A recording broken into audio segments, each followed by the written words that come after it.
Hi friends, കാടമുട്ടയുടെ 10 ഗുണങ്ങളെക്കുറിച്ച് പെട്ടെന്ന് തന്നെ പറഞ്ഞുതരാം കേട്ടോ.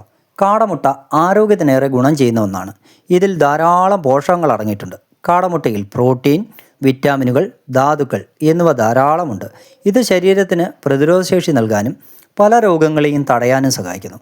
കാടമുട്ടയുടെ പ്രധാന ഗുണങ്ങൾ എന്തൊക്കെയാണെന്ന് നമുക്കൊന്ന് പരിശോധിക്കാം. 1. ആരോഗ്യമുള്ള ചർമ്മത്തിനും കാഴ്ചശക്തിക്കും നല്ലതാണ്. 2. പ്രതിരോധശേഷി വർദ്ധിപ്പിക്കുന്നു. 3. അലർജി കുറയ്ക്കുന്നു. 4. തലച്ചോറിൻ്റെ ആരോഗ്യം വർദ്ധിപ്പിക്കുന്നു. 5. എല്ലുകളുടെയും പല്ലുകളുടെയും ആരോഗ്യം വർദ്ധിപ്പിക്കുന്നു. 6. ഹൃദയത്തിൻ്റെ ആരോഗ്യം. 7. ശ്വസന വ്യവസ്ഥയുടെ ആരോഗ്യം. 8. ദഹന സംബന്ധമായ പ്രശ്നങ്ങൾ പരിഹരിക്കുന്നു. 9. ശരീരം ശുചീകരിക്കുന്നു. 10. ശരീരത്തിലെ വിഷാംശം കുറയ്ക്കാൻ സഹായിക്കുന്നു. കാടമുട്ട ദിവസവും കഴിക്കുന്നത് ശരീരത്തിന് മൊത്തത്തിൽ ഒരുപാട് ഗുണങ്ങൾ നൽകുന്നു. 5 മുട്ടയ്ക്ക് പകരം 1 കാടമുട്ട മതി എന്നുള്ളതാണ് കണക്ക്. അപ്പം നിങ്ങൾ എൻ്റെ ഈ ചാനൽ ആദ്യമായിട്ടാണ് കാണുന്നതെന്നുണ്ടെങ്കിൽ ഒന്ന് സബ്സ്ക്രൈബ് ചെയ്യാൻ മറക്കല്ലേ പ്ലീസ്.